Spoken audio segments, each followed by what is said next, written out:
The first panel today, and Afschineh will introduce the speakers in the panel, will discuss how did we get here and the 4 decades of U.S. policy towards Iran. Good morning, everyone. Thank you so much for being here. Thank you, Your Highness, for being here. I want to thank NUFDI for their ongoing efforts over the years in trying to establish democracy in Iran, and I'm honored to be part of the board, and it's a pleasure and honor to be here. I'm going to start off by giving a quick introduction of our panel this morning. We have Brian Katulis. He is a senior fellow and VP of policy at the Middle East Institute. He was formerly a senior fellow at the Center for American Progress, where he built the Center's Middle East program and also worked on broader issues involving national security. Brian has produced influential studies that have shaped important discussions around regional policy, providing expert testimony to key congressional committees on his findings. He's also conducted extensive research in countries such as Egypt, Jordan, Israel, and the Palestinian territories. His past experiences include work at the National Security Council, U.S. Department of State and Defense, and I understand that he just recently came back from Saudi Arabia. Welcome, Brian. Thank you for being here. We have our very own Navid Mohebbi. Navid is born and raised in Iran. He's NUFDI's advocacy director. He's a longtime democracy advocate, former political prisoner in Iran. He's written extensively on Iran's political and social affairs in both Persian and English. He has worked with many civil society organizations in Iran on a range of political, human rights issues, and women's rights issues. Navid has a BA in International Relations and Middle East Studies from George Washington University and an MA in Security Studies from University of Massachusetts. Thank you for being here. Behnam Ben Taleblu is a senior fellow at FDD, where he focuses on Iranian security and political issues. He previously served as a research fellow and senior Iran analyst at FDD. Prior to working there, Behnam worked on the non-proliferation issues at an arms-controlled think tank in Washington. He has also closely tracked a wide range of Iran-related topics, including sanctions, nuclear non-proliferation, the IRGC, foreign security policies of the Islamic Republic, and internal Iranian politics. He has testified before U.S. Congress and the Canadian Parliament, and he's frequently called upon to brief journalists and congressional staff and other Washington audiences. Thank you for being here.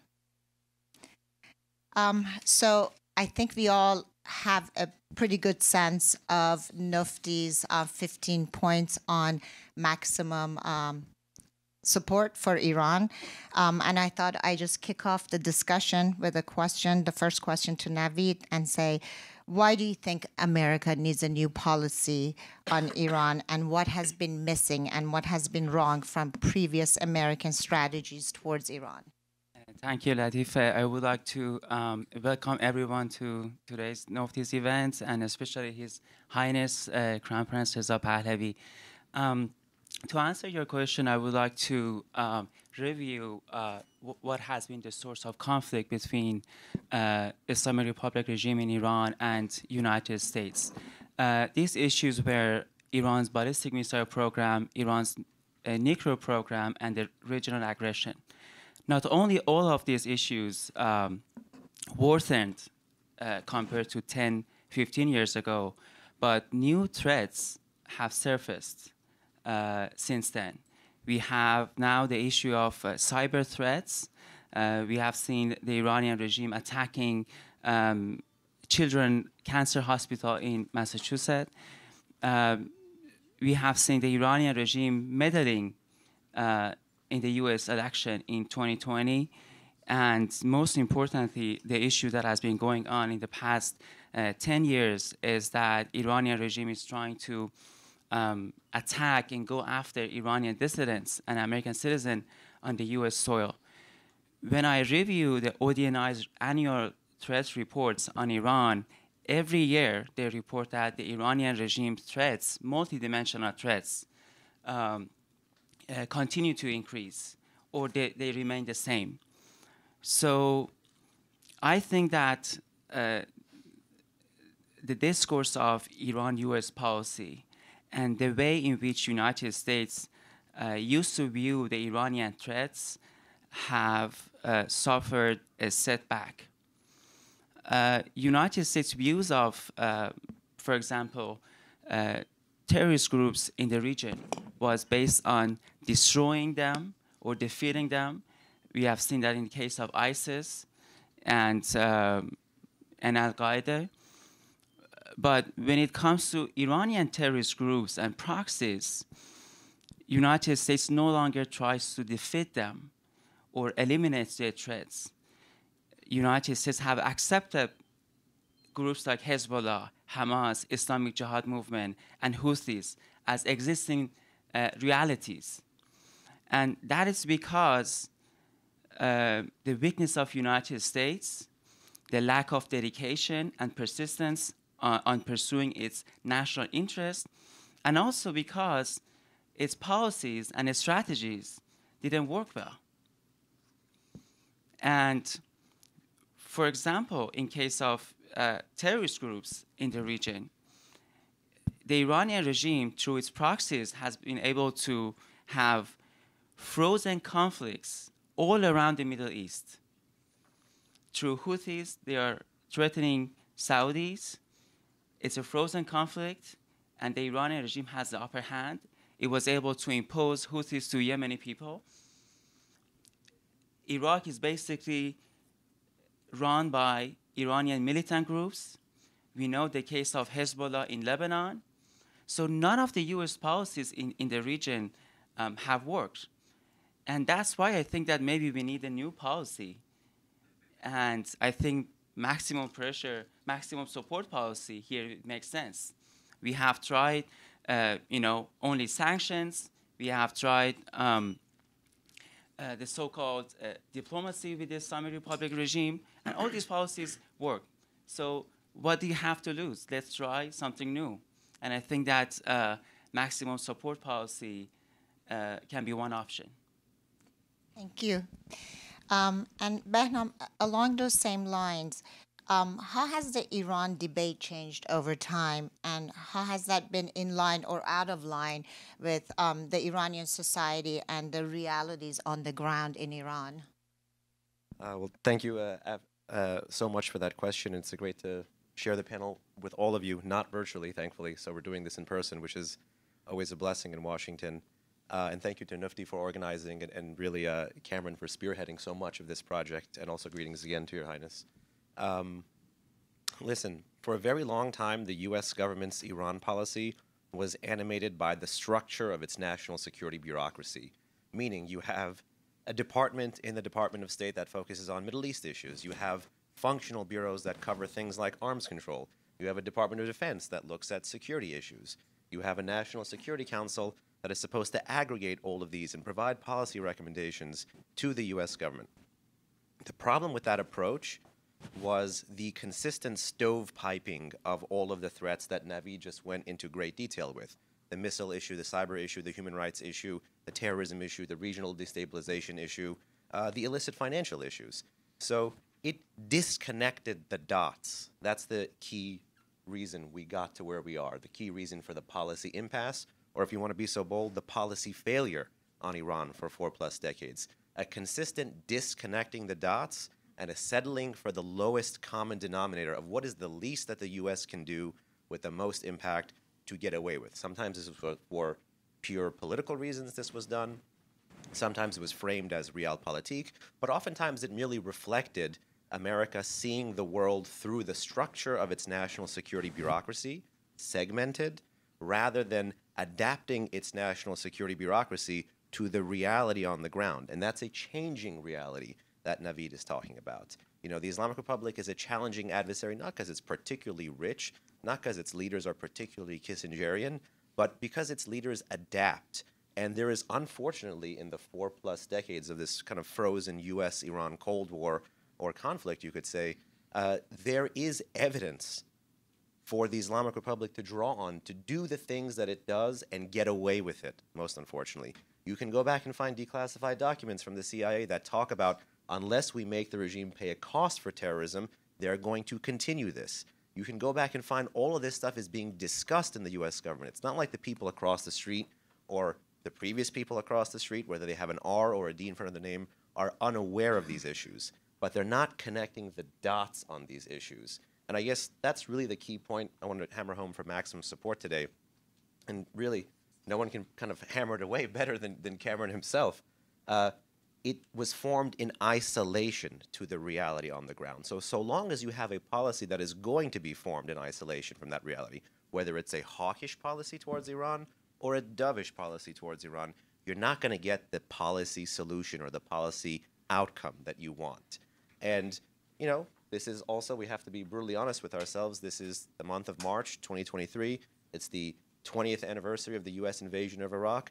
The U.S.'s own missteps and experiences in the region also colors and informs the way it looks at the rest of the region. So we cannot have a conversation about a sustainable U.S.-Iran policy today without talking about some of the costs that the U.S. has, some would say wrongly, spent or placed in the past. And one of the key things Kamran mentioned, and again I want to hammer this home, is the sustainability of something like maximum support, because again, it's not costing U.S. taxpayers anything. So for many years, we've disconnected these dots for political interest, for financial cost, for merely imposing the way the bureaucracy is set up to deal with the world. And it's, I think, high time we change that and adapt to this new reality, because the problem is our adversary is adapting. Thank you very much. Brian, just turning it to you for a little bit. How do you think America can develop a policy for Iran that addresses both its values and interests, and how do you feel about maximum support? Do you think that's the right strategy and the right course for America to take? Great, thank you. And thanks to NUFDI and Cameron for a really impressive report and presentation. Let's be clear about what this report does, and it's an ambitious agenda. It recenters the people of Iran, which have been missing for decades in the policy and political debates here in the United States and around the world. So congratulations to those of you who've dedicated time and energy to lifting up some of these ideas and voices. It's an ambitious agenda.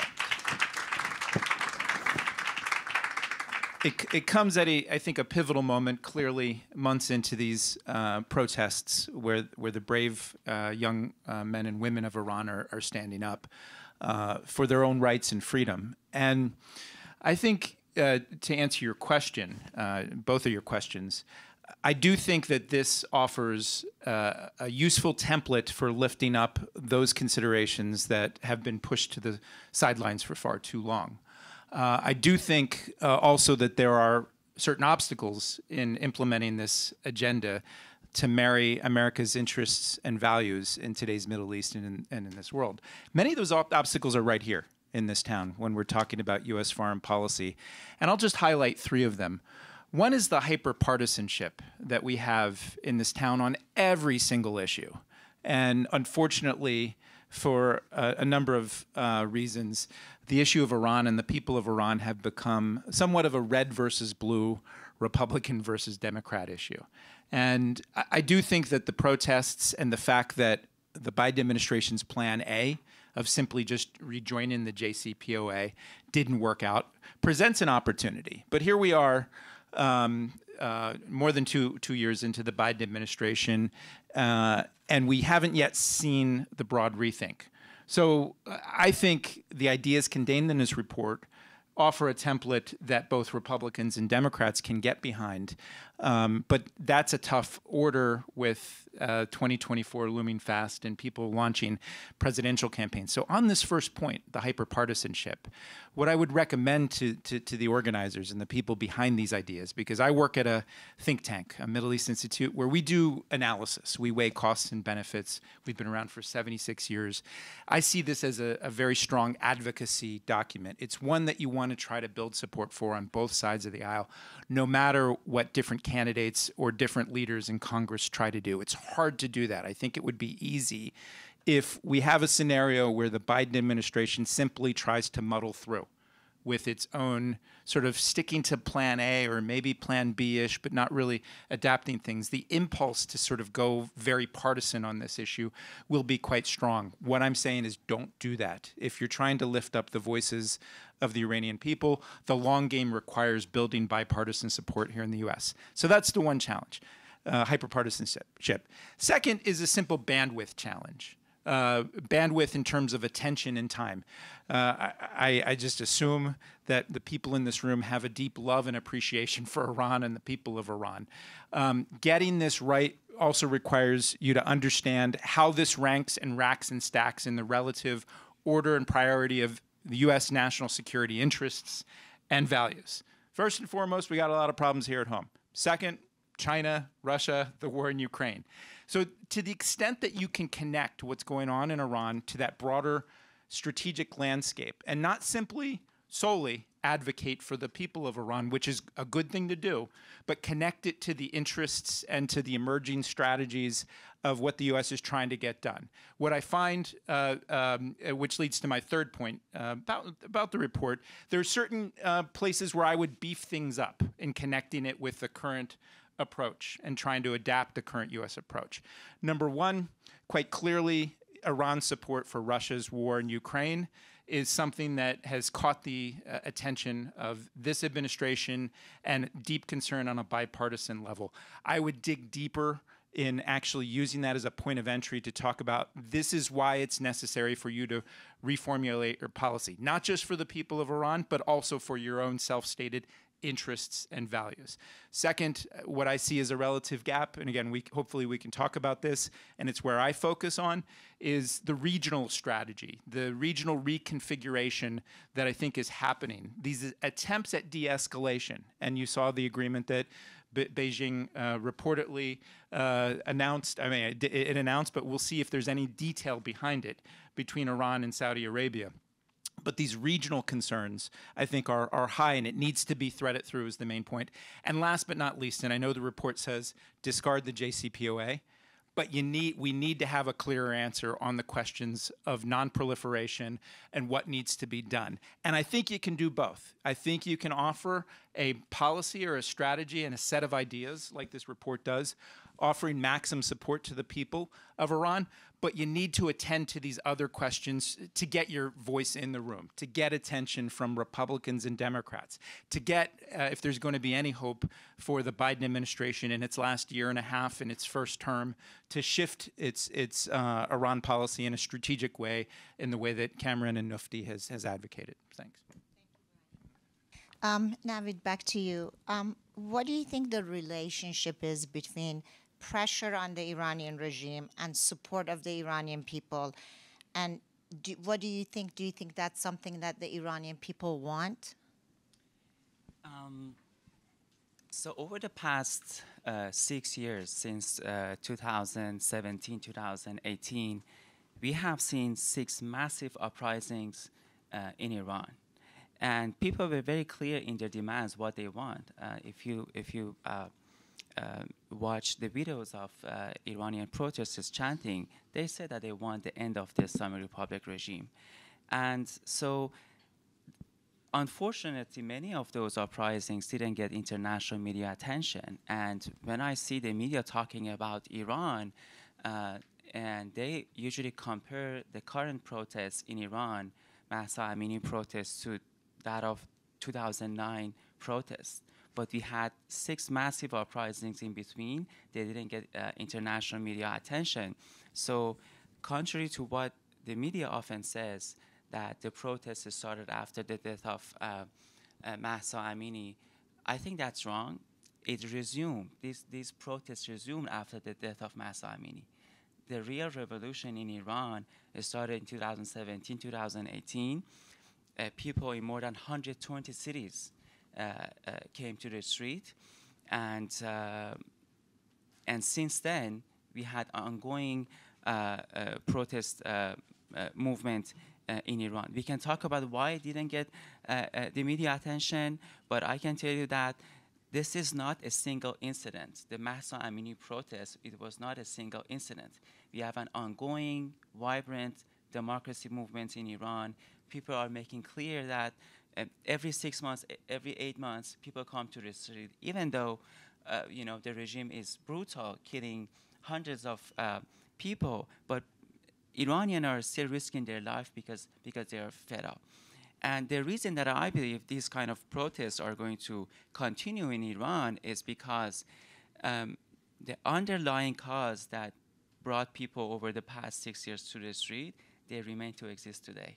The Iranian regime was not able to provide a solution for economic crisis in Iran, for high inflation in Iran. And also I can tell you that it is not just economic demands that the Iranian regime is not able to deliver the needs of the people, but also the characteristics of Iranian society has changed. Their values have changed. The young generation, they want to be part of the political decision making in their country. The women of Iran, they will not put up with the gender apartheid system in Iran. So we have a regime, and then we have an Iranian nation that their values is not the same. There's a huge gap between the values of Iranian people and the values of the Islamic Republic regime, which is the minority trying to hold its grip on power through oppression. So that's why, because they have not been able to deliver the needs of the people, because their norm and their values is incompatible with the Iranian people, and because we have a vibrant democracy movement in Iran, it was not just one single incident over the past 6 years, is that I think Iranians are very clear in what they want. And also they look at the neighboring countries.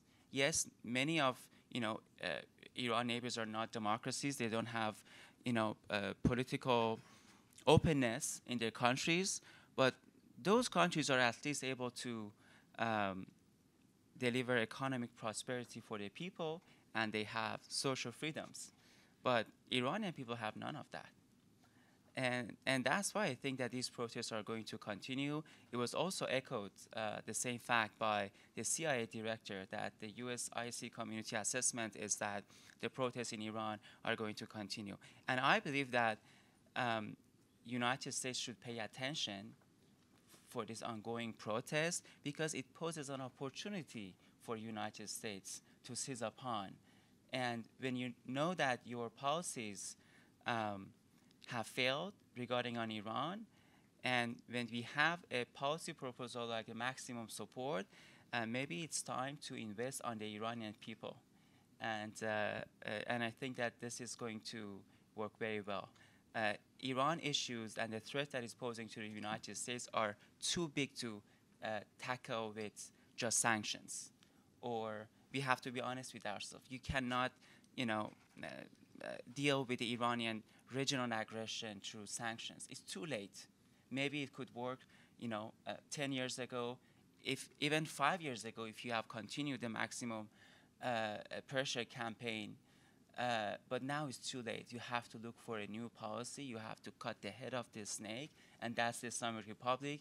We need to have a government that is focused on the national interest of the Iranian people and the Iranian nation, and a government that is looking for coexistence with the Western community and the civilized nation.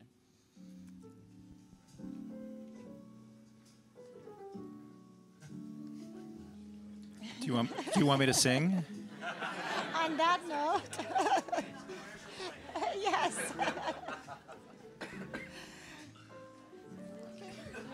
Yes, the support is free. Shall we dance? Okay, well.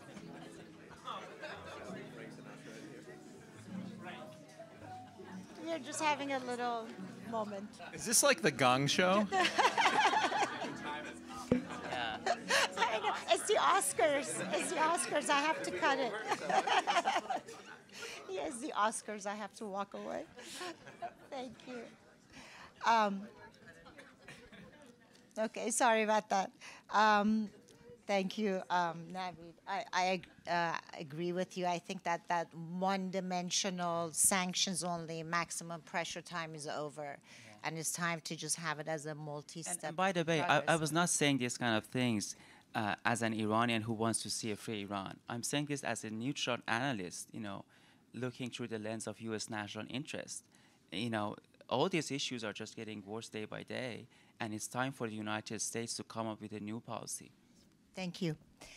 Behnam, do you foresee that there could ever be a time where we can move beyond a policy towards Iran that's this one-dimensional focus on the nuclear issue and then look for a long-term solution? And do you think that maximum support is something that can fit that mold? I'll be uncharacteristically candid and just say yes, but not right now. Not right now because the political imperatives that Brian mentioned continue to govern the kind of psychology of the way the Biden administration is looking at the Iran issue. In terms of political capital they're willing to spend, it's clear they're not willing to go all the way. In terms of their ordering of strategy in the Middle East, they continue to see Iran primarily, but not exclusively, but primarily through the nuclear lens. So long as those pair of glasses are on, you will be blind to some of these movements. And it's really great to see the Treasury Department and even many U.S. partners and allies, from Australia to New Zealand to Canada to the U.K. to the EU. Shout out to everybody who has, since September, been trying to find ways to stand with the Iranian people. My concern with that, however, is the sanctions and the pressure and the good speeches and the moral support and the wind beneath the wings given in all of those different iterations of pressure will be merely ornamental, like little ornaments on a Christmas tree, and not instrumental in an actual new reset of Iran policy, so long as you keep the door open for the JCPOA. So as an Iranian American, my charge to the community is connect the dots, do exactly what Brian said, marry the issue for U.S. policymakers in terms of strategy and values. You say you can't stand with the Iranian people if you're going to be underwriting their aggressors. You can't deal with the ballistic missile issue if you're going to be removing from the sanctions list the defense industrial base of the Islamic Republic, which is getting stronger and more robust day by day. So it's actually helping everyone see the issue with the same framework. Now, when you go around D.C. and you start to talk to people abroad even, there is greater convergence on this issue, but there is still a hesitancy to move them towards this kind of policy of maximum support. Now, what will get people there? Two things. One, and they're both forcing functions, by the way. One, events on the ground in Iran, whether it is more enrichment by the regime, or more protests by the people, or more repression by the regime, or more regional escalation by the regime. What is happening in Iran internally, the contest between the state and the street, and the contest between the state and its near abroad and the region, will continue to play the role of a forcing function. So no matter how many times we want to put our blinders on, what happens in Iran will not be limited to Iran itself. It'll be global. There was a time when policymakers used to make fun of Iranian drones. Now Iranian drones are in Europe. So the knife is moving closer and closer and closer. Routinely, IRGC officials talk about, well, they could grow the range of their missiles to potentially threaten Europe one day. They're working on things that could be the baseline for a potential ICBM one day. The IRGC literally calls the Europeans dwarves. Katulis, they use that word. They're mocking the Europeans routinely. So there are many things that can be a forcing function to get us to see this issue the right way. It's really a matter about wanting to pay attention to it. And that gets me to the second forcing function, things like many of you have been doing so great in this room, things like NUFDI have been doing so great, which is the advocacy to highlight the plight of the Iranian people, to highlight this broad interconnected spectrum of threats, to show the linkages between this, I don't want to use the word, but it's March 2020, March 2023, this new proto-axis of evil that is emerging, this new authoritarian club that is emerging, to show the linkages there. And things like the Massa Twitter army, some of you know I'm not on social media, but I do try to follow this stuff. That is getting the attention of the policymakers. So, as an Iranian American, I have to say I'm very proud. Look at the jurisdictions that have parliaments calling for the sanctions on the Islamic Revolutionary Guard Corps. Australia, Canada, UK, EU. What do all of these jurisdictions have in common? And also, why is it that their parliaments are calling on the foreign ministries? What happened now, especially in this most recent iteration of protests, is that the Iranian community is now united in policy goals. We're not just saying support the Iranian people. People like Kamran and NUFDI and everyone else are saying, here's precisely how you can do it. and it's support for the people, pressure on the regime. So we are united in actual policy goals. You heard Shahzadeh talking about some of those specific goals at the Munich Security Conference this year. These are things that have to continue. And so long as they continue and they'll be public in the public domain, those two things, the advocacy of the community and the reality of the country and the region, will be a forcing function to take off those glasses and look at the nature of the threat. Thank you. Brian, you touched on this a little bit when you first answered my first question, but I wonder if you can kind of foreshadow something for us. So, in recent years, in Iran policy has lacked bipartisanship. And I'm wondering if you think this maximum support strategy would get both sides of the aisle to come together and could maybe hopefully have bipartisanship on the issue of Iran. Maybe this maximum support could push, both the Democrats and Republicans to come together somehow on the issue of Iran. Yeah, I think key elements of it can. Again, this is a very ambitious agenda, and this is a very divided town. But I do think that key elements of this could win the support. And let's be clear, though my first point was on constraints was that there's hyperpartisanship, and yes, that's the case. But let me tell you something about what's happened over the last year or two when it comes to broad national security questions. There has been actually a growing consensus on a range of issues. China, you see a committee right now in the House. I don't know if there are similar committees for Iran right now, but you have Republicans and Democrats looking and coming together to talk about how do you make America more competitive and then boost our defenses against what China is doing in the world. A clear example of Russia's invasion of Ukraine producing this strong rally around the flag approach in our politics, right?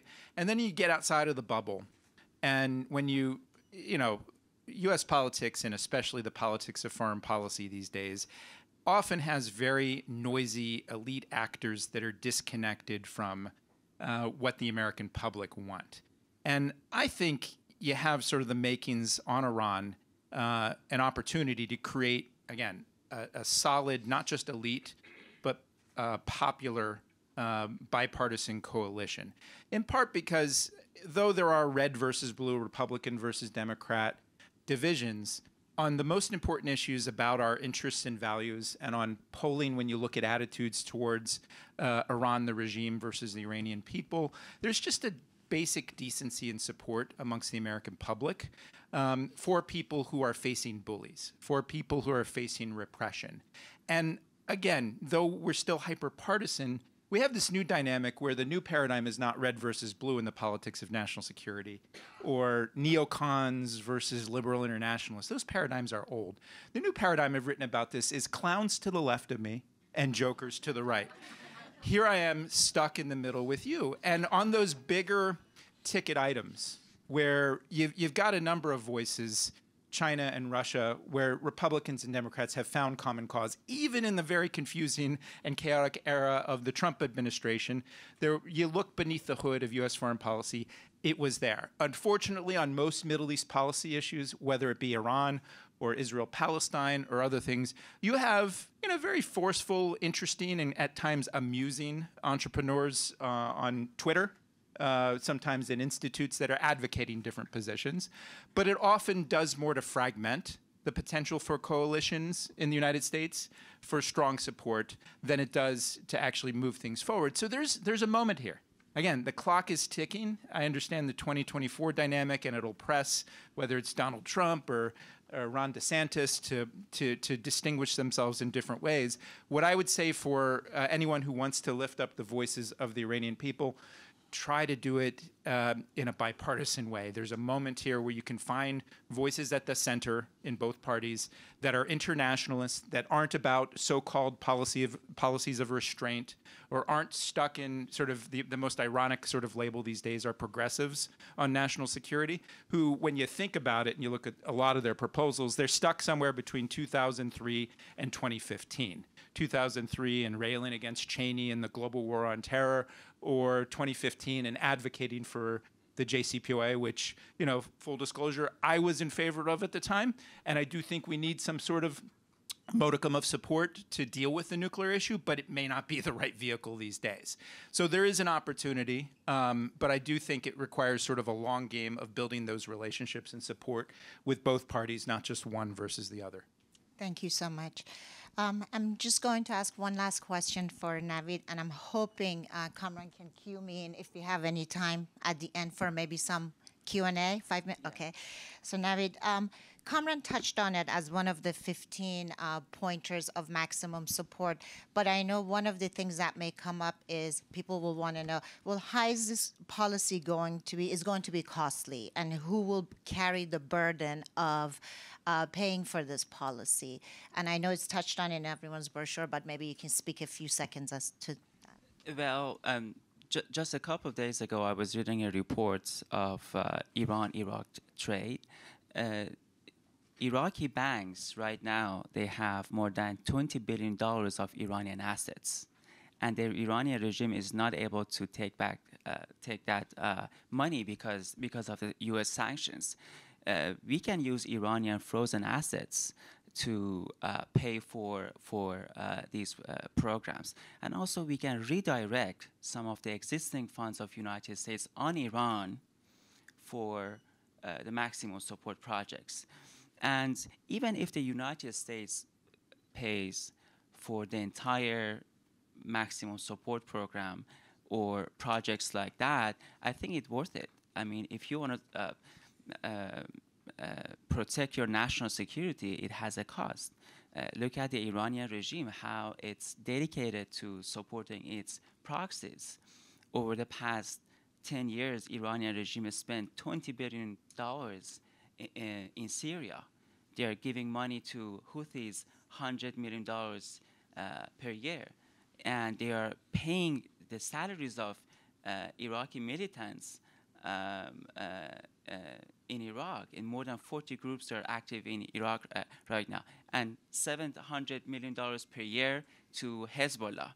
So if you want to deal with the Iranian regime, I said, there are other funds that you can use, the Iranian people's money, frozen asset, but even if the United States pays for this program, it's worth it because protecting your national security has a cost. If the Iranian regime is winning in every aspect of Iran-US policy, maybe it's time for United States to wake up and compete with the Iranian regime. Look at how dedicated they are in supporting these proxies. And I think that Iranian people could be the best allies for the West and for the United States. They can be a force of change. Why not United States invest on Iranian people? And it's in our national security. Yeah, definitely. Thank you, Navid. I think we may have time for maybe one or two questions. If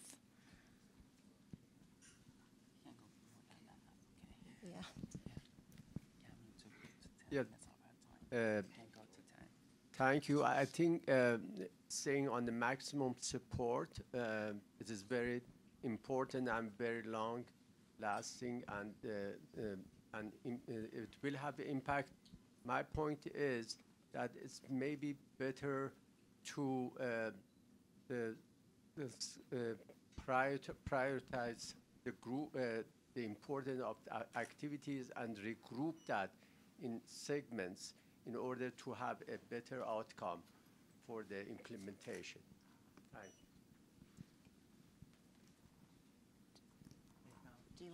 Do you want to take that? It sounded a little bit like a comment, and I'm sure the people doing the advocacy would take it to heart. But there's a DC line I'm sure everyone knows, which is March divided, strike united. So the people who are best placed to do the media stuff, do the media stuff. People best placed to do the security stuff, do the security stuff. But I'm sure, yeah, it should be a kind of a coalition. And again, connecting the dots between the people who can do it is going to be key.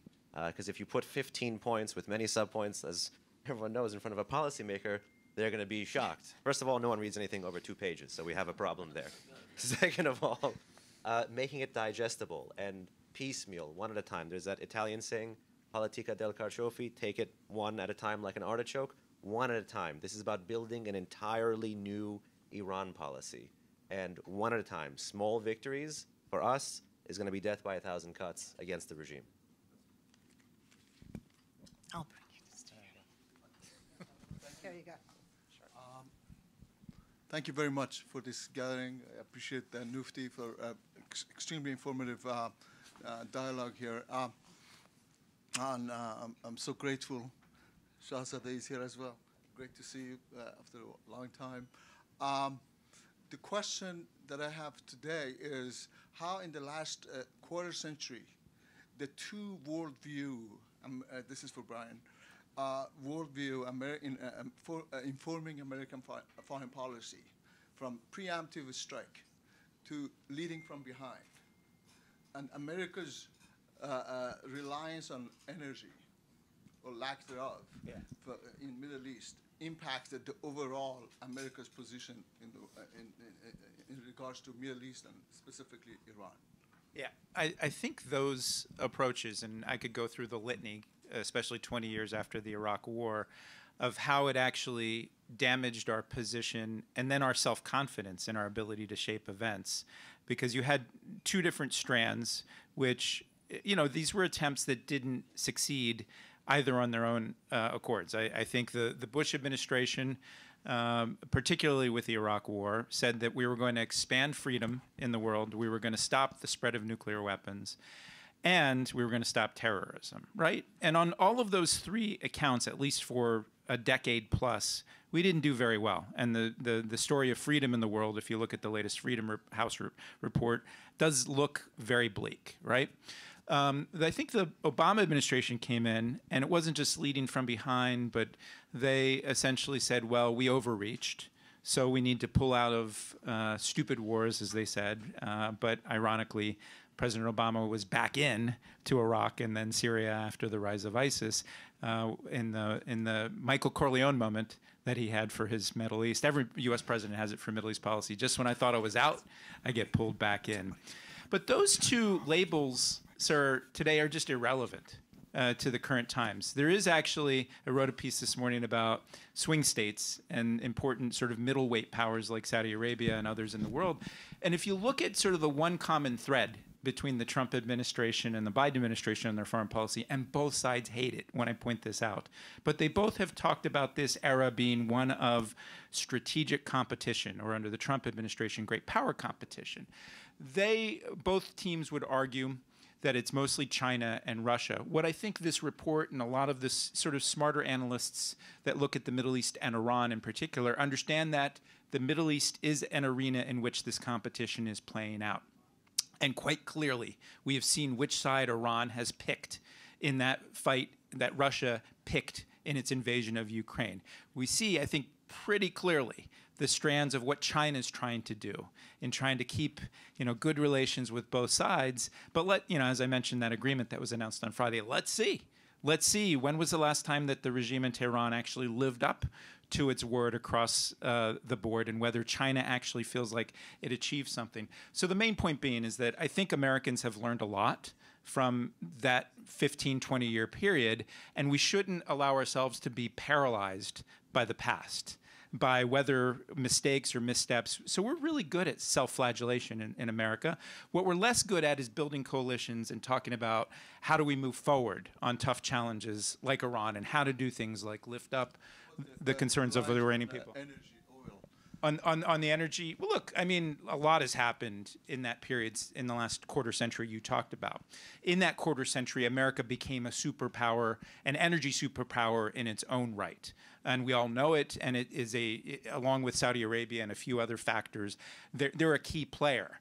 And we use that power, I think, in ways that as the report talks about, we talked about here, as negative leverage in a sense, to sanction and give incentives to the regime in Tehran if they do this, this, and this. What I like about this report is it tries to change that paradigm, to think through in different ways. And what I like the idea of maximum support, and this is where I would try to extend it more, is after 2 decades of not using the power of America's economic statecraft, of not using the potential of different models that are emerging across the Middle East right now, where I think the people of Iran see what's happening in Dubai and in Saudi Arabia and other things, and they say, we want a little bit of that. Right?